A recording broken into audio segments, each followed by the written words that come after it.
Hello my wonderful, beautiful friends. Guys, welcome back to r/MaliciousCompliance, where people follow exact orders to spite someone. And in today's episode, we're dealing with smug parents, Karen customers, and one OP teaches a new business owner a lesson he'll never forget. Guys, I hope you enjoyed today's stories. Don't shake your heads too hard, and as always, you can send or link your posts to this email right here. Let's dive in. So first of all, this is not my story, and it didn't happen to me. It happened to my neighbor, who we'll call Tom. Tom's a maintenance supervisor at a large hunting/sporting goods store here in Tennessee. His store is quite short-staffed right now, so even though he's the supervisor, he was tasked with cleaning bathrooms tonight before he got off. The store was so busy tonight that he literally had to wait 35 minutes for the women's bathroom to clear out before he could clean and stock it. The women were complaining to his superiors about the bathroom getting dirty and understocked, but they also wouldn't stop pushing past him to use it for that entire 35-minute period. Finally, it was empty, so he enters the restroom and he blocked the door with his cleaning cart, and then got to work wiping off surfaces, cleaning the counters and mirrors, you know the drill. That's when he had noticed that none of the stalls had toilet paper at this point, and he was saving that for last. While he was cleaning, a woman who I'll call Karen starts knocking on the door, demanding he let her use the bathroom. I'll transcribe the conversation as he told me, and keep in mind that apparently the entire conversation, she's tapping her foot impatiently, and she's putting her hand on her hip as if she's a child. Tom basically says, "I'm sorry ma'am, the restroom's closed for cleaning temporarily, but I'll be done here very shortly." Karen says, "Well, I need to go now, so please get out." That's when Tom tells her, "Well ma'am, the restroom is so dirty that it doesn't meet our standards, and I have to restock it. It's currently out of..." The woman then interrupts him and says, "Listen, I don't care about your job. That's not my business. You can worry about your job later. You'll be here all night. I need to use the restroom." Tom tells her, "Ma'am, I just need to grab something real quick and I'll be done in 1 minute." He then steps outside the bathroom to go around the corner to grab the toilet paper from the maintenance closet, located right next to the restrooms. He would have been absent from the bathroom for a grand total of 10 seconds. When he exits the closet, he sees that she's pushing his cart out of the way. She then tells him, "I'm using the bathroom. I'm the customer here, and I'll be done in a minute. Then you can do your job." So instead of informing her that there was no toilet paper, he just leaned against the wall and waited patiently for the reaction. After about 5 minutes or so, he could finally hear the woman timidly calling him, saying, "Excuse me, sir." He barely pushes the door ajar and he says, "Yes, ma'am." She says, "There's no toilet paper here."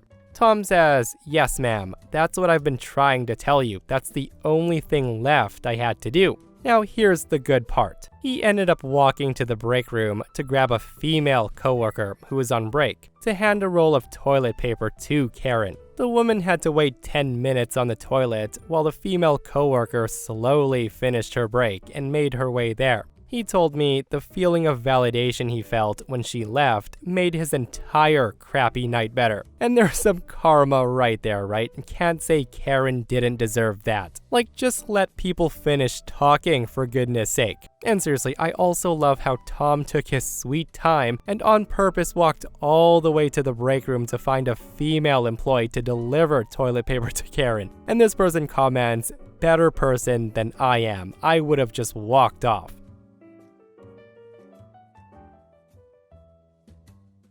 So for the last 10 years, I've been working from home as an automation engineer for a relatively small company that produces custom-built industrial gas treatment units, such as industrial chillers, compressor stations, that sort of thing. Now, my job was to write algorithms for PLCs, design HMI, and set up data transfer for customer SCADA systems. And that might sound super complicated, but all you need to know is basically, I was the person who told the machines what to do. I was also getting significant below market pay for such position, but with only 4 to 5 projects per year and each taking me 2 to 3 weeks to complete, I wasn't arguing, since I was getting paid for mostly doing nothing. Everything was going great until a couple of years ago, when the owner decides to retire and he sold the company. So here comes the new owner and new management with new policies. In my country, every worker is entitled to at least 4 weeks of paid vacation time per year. All unspent vacation is rolled over to next year, but you have to take at least 2 uninterrupted weeks per year. So if you only take your mandatory vacation, you accumulate 14 additional days per year. Now, given how much free time I actually had, I rarely used more than 2 mandatory weeks per year, always making sure that there'd be no commissioning or maintenance plan during my vacation. I also want to note that during these events, I would remotely access maintenance engineers' laptops to make necessary adjustments to the algorithms, so everything works perfectly in real working conditions. But one of the first policies that new management implemented was schedule-based vacations. So now, I had to decide when to take my 2 weeks at the start of each year. I chose the first weeks of April. In early March, I get a call from the manager of the development team, who asked me to come on a quick 3-day work trip to help a maintenance engineer upload a project. Apparently, thanks to the new maintenance team manager, a lot of maintenance engineers quit and they're short-staffed, and the only one they can send at the moment isn't so great at their job. I thought to myself, there isn't much for me to do, so I'll just fly there, hang out until the electrical panel's rewired, the new PLC's installed, and then upload the new project and fly home. But apparently, the maintenance engineer was not only bad with computers, but the guy also knows nothing about electrical work. So I had to do everything myself, which I'm not actually qualified to do. At this point, I don't want to disappoint the client. So after a week, I finished and basically did all the work myself. After returning home from that crap show, I informed my manager that I'm not going on any more business trips since I don't get paid enough to also do this maintenance engineer's work. So with that out of the way, the first day of my vacation comes and I get another call. Despite my poor judgment, I decide to answer. I hear, "Hey, this is an emergency. We need you to go on another business trip. It'll only take a week." Now, I'm not familiar with that project at all. Plus, I'm starting my vacation and everything is planned and paid for. I told the manager this and he says, "Yeah, well, it is what it is. I'll send you the details along with the documentation right away." He then disconnects the call. So I check the received project and it's huge. The project's a total mess, nothing would work, and basically the whole thing would have to be started over from scratch and will probably take me close to a month to finish. So I call back and say, "Yeah, I looked at this project and that's a mess. It's not in the working condition and there's no way to finish it in a week. Besides, I have too many things planned for the next few weeks as I'm on vacation. I can't go." He then says, "Listen, we've already missed all the deadlines on this project. The client's pissed, and we're looking at huge fines. The CEO's breathing down my neck, and we need it fixed yesterday. You have no choice but to do the work. I'll speak with the CEO about this if you don't." About 15 minutes later, I get another call. I hear, "The CEO said if you don't want to go, then you should just write a resignation letter." And that's when I thought to myself, I'm the only employee who knows how to do my job, but yeah, sure, I'll send my resignation letter right away. At this point, I was even thinking about not doing it, so they had to terminate me and pay me termination compensation. But that's when I decided to be petty in a different way. In my country, you had to give at least 2 weeks notice unless both parties agree to shorter notice. So I write my letter and I set my resignation day as the 14th of April, which is 2 weeks. I then get another call a bit later. I hear, "So, will you be able to finish this project before you leave?" I tell him I won't be able to do any work on that project before I leave. He asked, "Why? You still have 2 weeks and we really need it done." That's when I say to him, "Well, you see, I'm on vacation right now, and the last day of my vacation will be April 13th, and I'm done on the 14th. And here's the fallout. I recently got a message from an ex-colleague that I have a good relationship with, that apparently they're in deep crap right now. Deadlines were missed, fines rolled in, and the company's accounts have been frozen. They were unable to pay salaries the past 2 months. They're probably toast, and if things continue to go that way, they'll have to file bankruptcy. And don't worry, people will get paid in the end. As in my country, salary debts have the highest priority when a bankrupt business sells their assets. But the downside is, I still haven't received my compensation for my 120 saved vacation days. So yeah, they're pretty much done. You know what, I have read so many posts like this, guys, and I love it so much. The classic I'm irreplaceable move. And I bet the CEO regrets it so hard, telling OP that they should resign if they don't do the work. Like, maybe never tell a worker to do that, and especially never tell a worker who's keeping your company running that. And you gotta love how they underestimated OP, pushed them too hard, and now they're drowning without the one person who held it all together. Like, they deserve the mess they're in. So I thought I'd share something from a few months back. I'm a 33-year-old male, and I often do cooking at home, including the washing up that happens after. My wife, who's 34 years old, does not usually cook. We established that by our second date years ago. And I love her to bits, but she's a culinary disaster, and time and sweat has failed to make improvements. It's a lost battle. So that said, the sequence of dinner prep usually starts as soon as I finish work. This involves chopping meat, vegetables, and rounding up anything that was previously marinated or thawed. This is immediately followed by cooking and then serving to be eaten hot. It seems logical to me that meals should be enjoyed while they're fresh, and cleaning up can wait, especially if the kitchen's not being used by anyone else in the interim. I'm also the one who normally does the washing after everyone's eaten, and I wash all the cutlery and cooking prep stuff in the same process. This is done while my wife settles our toddler into bed. Now I prefer this setup because I can get all the washing done in one go, and everyone can eat their meals at the same time together while it's still fresh. I don't like washing the pots and pans after cooking and before eating.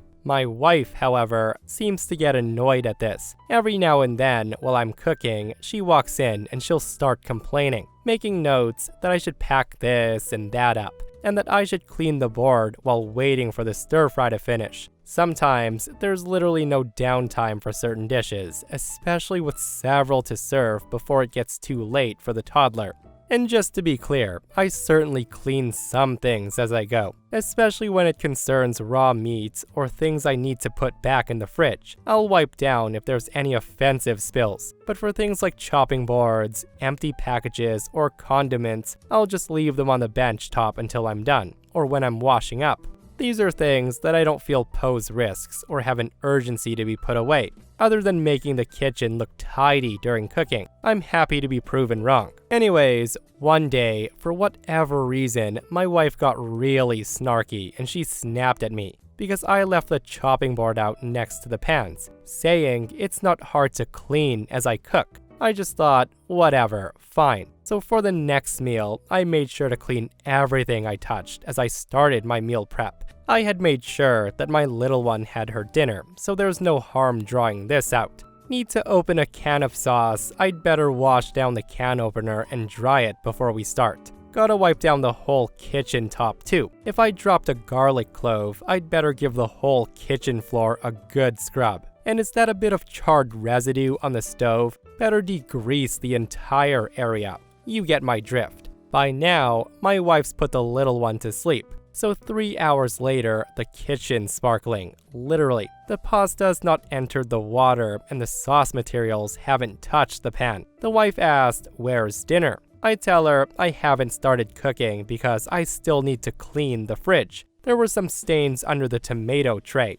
My wife just went to bed. I still cooked and packed her lunch, though, and I've not been harassed since. Guys, I'm only chuckling because good on OP for still packing his wife a lunch after all of that. And I'm sure she learned her lesson. But yeah, everyone has their own way of cooking and cleaning, right? Like, there's no right or wrong in my opinion, as long as at the end of the day, everyone's fed and the kitchen's tidy when you're off to bed. With that said though, I think we can all agree that if someone's not there to help out, they should maybe keep their opinions to themselves and stay off the other person's turf. Let me know your thoughts on this. This one happened a few years ago when I worked at McDonald's. The one I worked in was near a bunch of schools, so most of the staff was high school kids. As summer vacation started, we began having the trouble of an employee getting on break and then spending their entire break conversing with their friends who were still working in the kitchen. It was having a seriously bad effect on productivity, as well as posing quite a few health risks, so our manager finally initiated this rule that if you were on your break, you couldn't leave the break room until your break was over. This went swimmingly until the kids went back to school. Then we had a new problem. Short staffing during break cycles meant that our ticket times would skyrocket during rushes. The management lifted the rules so that employees on break could clock in early and help with the rush. However, the district manager didn't like the employees working shortened or no break shifts and forcefully reinstates the rule. They also doubled down by saying that employees who tried to work during their scheduled break would be written up and/or terminated for doing so. Cue the malicious compliance. So the date was 4/20, a day when nobody wants to be working at any fast food place, much less McDonald's. We had been getting slammed so hard from the open of the store that we called in extra help from other stores. As the break cycle began, management was pleased with the ticket times they managed to maintain. A few breaks through, we were managing well, and then came my break. As soon as I sat down to eat, someone came in the store and they ordered 47 double quarter pounders. And this was right after the Fresh initiative, where all quarter pounders were made fresh, so this was already a minor panic. Immediately after that order, somebody in the drive-thru orders 75 20-piece nugget meals. The amount of panic in the kitchen was palpable. I was comfortably lounging in a chair, browsing my phone, enjoying my meal, while the kitchen struggled to keep up with the orders. As ticket times began to soar, management did exactly as I expected. The district manager comes in the break room and demanded I end my break early and help in the kitchen. My response was very simply, "I'm sorry, but according to the rules that you made, I can be written up or terminated for completing your request." I then continued browsing my phone, trying to enjoy the last 10 minutes of my break. The regional manager enters the room and said that he would personally terminate me if I didn't do the thing I wasn't supposed to do. The other employee who was on break with me immediately rose and clocked in, despite still having 10 minutes on her break. She was written up for breaking the rule after the shift was over, so I felt good sitting in my chair and continuing to ignore them. In the aftermath, the people who made the giant orders took what was made after half an hour, and they left with refunds for the unmade food, nearly $150 each. Customers who were waiting for smaller orders were compensated with gift cards for their patience. Yet many walked out without even getting their orders. We paid out nearly $1,500 in gift cards. Because customers were walking out on orders without collecting them, we had nearly $5,000 in food wastage that night. The regional and the district manager were moved to a different region, and the rule was edited to say that you were able to clock back in early at the manager's discretion in the event of a rush. Because I was the only employee who held his ground during the rush, I was rewarded with free meals and drinks until I moved away from my hometown and couldn't eat McDonald's anymore. Yeah, I gotta say, what a stupid rule that was. And the fact that they asked OP's coworker to help out and then reprimanded her for cutting her break short was freaking ridiculous, wasn't it? That aside, I don't think that even OP helping would have made much of a difference. I just don't know why OP's managers even accepted such a large order. Like, I've worked fast food before, and upsetting one customer for refusing their order is much better than like the 100 customers they upset that day. So I was working at a gas station about 20 years ago. One evening, this lady comes in and she dumps like 5 or 6 handfuls of pennies on the counter, and she states her preferred brand of smokes. Ordinarily, our cashiers would just tell someone to F off if they were trying this. but I was pretty chill at the time, and I had nothing to do but run the register and stuff my face with food from the deli case. So cue the malicious compliance. I just said, okay, but I have to take other customers. I'll count this between. The woman objects and she says, it's all there. I counted it already. I reply, if my drawer comes up wrong, I'll get in trouble. I have to count it. I'm sorry. The woman starts stomping around the store all mad and throwing her arms around. And I start counting meticulously, setting the pennies aside in stacks of 10 and pausing every time a customer comes in. All the while, this lady's acting like she's been stabbed through her hand. Maybe half a dozen customers, and 10 minutes later, I'm nearing the end of the pile, and the woman's standing by the door getting more and more impatient, and she's bitching at everyone who comes through. I was giving the other customers priority, so they didn't care, of course. Anyways, I finished counting, and the woman's short maybe 15 cents. Who could remember? It was fairly common for people to raid the penny dish. To take a penny, leave a penny. To cover the cost of a pack of cigarettes they can't quite afford, and this was generally allowed. But the woman promised me it was all there, and at this point, I was a little bit annoyed. So I take the overflowing free penny dish and I move it behind the counter before calling her over. I tell her, hey, you're about 15 cents short. The woman says, can't I just cover it from the dish? Where is it? I ask, what dish? She says, there's a dish. There's always a dish, but you took it away. I then give her a puzzled look. I wave my hands over the counter telling her, there is no dish. I don't know what you're talking about. The woman's fuming at this and she cusses me out for a while, and I just shrugged it off. The woman left without her cigarettes, of course, and my boss came over afterward and told me I didn't have to count those or even take them. The dude didn't get me at all, but I just played it straight, and I was like, oh, okay. So this happened about 10 years ago now, and I have a good chuckle about it every time I pass the place in my car. I'm a pretty meek guy, so this is probably the only rebellious thing I did in my entire teenage life. So that said, my dad owns a farm, and being his son, this meant I had a job when I was a kid, whether I liked it or not. Mostly, I understood this, but that didn't mean I had to like it. I resented having to spend entire days of summer vacation dawn to dusk in a tractor when it came time to harvest alfalfa, which we did 4 times between the spring and fall. Basically, imagine a teenager with ADHD forced to sit in one place for 14 hours, and you'll understand how it felt. And honestly, if I wasn't a total introvert, I might have snapped sooner. So anyways, it's the second day of harvest, and it's getting to be late in the afternoon.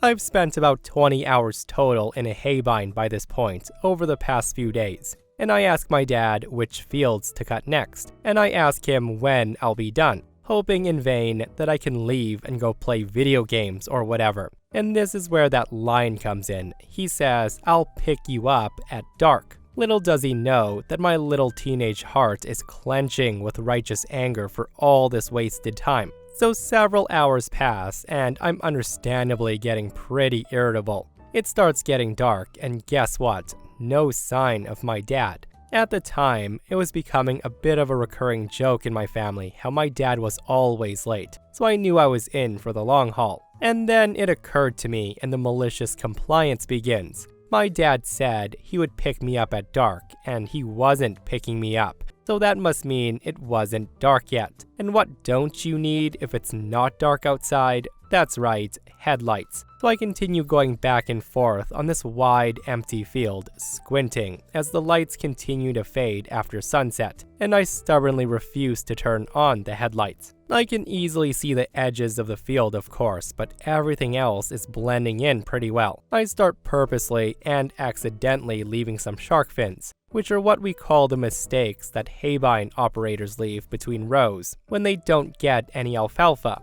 A few small shark fins per field are fine, even expected, but these are on a whole new level. My dad shows up after about 30 minutes of total darkness, I forget our exact conversation, but I do remember the result. After asking me why I didn't turn on the lights and telling him why, he laughed uproariously, and I still remember it fondly to this day. I never did get any punishment. I'm not even sure he understood the extent of the missed alfalfa. It was dark after all, and it was hard to see in the dim moonlight, but whatever, it was just a few rows. I do, however, like to think he was a little proud of me, because I was the type of teenager who never got into mischief. I asked him about it recently, and unfortunately, he has no memory of the incident. Oh well. I, however, will remember this bit of malicious compliance fondly for the rest of my life. It might have been pretty insignificant and motivated by laziness, but it was also the first time that I really stood up for myself against an authority figure. What an absolute wholesome compliance that was. And guys, I think the best part of the whole thing is that Dad was able to laugh at it. That just makes it a nice, wholesome memory for OP.